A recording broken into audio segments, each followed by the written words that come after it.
ஆரம்பிப்பதற்கு குறைந்தது 2 மணி நேரத்திற்கு முன்பாக உணவு எடுத்துக்கொள்ள வேண்டும் எனவும் கூறுகின்றனர்.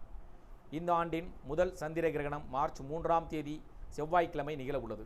கிரகணம் இந்திய நேரப்படி பிற்பகல் 3:19 மணிக்கும், நடுப்பகுதி மாலை 5:04க்கும், மதியம் மாலை 6:47 மணிக்கும் தொடங்கும்.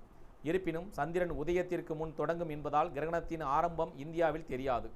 சந்திரன் உதயத்திற்கு பிறகு பெரும்பாலான இடங்களில் சந்திர கிரகணத்தின் முடிவு மட்டுமே தெரியும். மாலை 4:58 மணிக்கு தொடங்கும் நிழல் கிரகணம் முழு கிரகணமாக மாறும். மாலை 5:32க்கு முழு கிரகணம் முடிவுக்கு வரும். இரவு 7:53 மணிக்கு கிரகணம் முழுமையாக முடிவடைக்கு வருகிறது. எனவே குறைந்தது 2 மணி நேரத்திற்கு முன்பாக உணவு எடுத்துக்கொள்வது சிறந்தது. அதன் அடிப்படையில் நமக்கு எந்த ஒரு பிரச்சனையும் இருக்காது என்பதால் குறைந்தது 2 மணி நேரத்திற்கு முன்பாக மதிய உணவை எடுத்துக்கொள்வது சிறந்தது. அதேபோல் கிரகணம் இரவு 7:58 மணிக்கு முடிவடைவதால் இரவு உணவு 8:30 அல்லது 9 மணிக்கு மேலாக எடுத்துக்கொள்வது சிறந்தது. மார்ச் 3ஆம் தேதி பிற்பகல்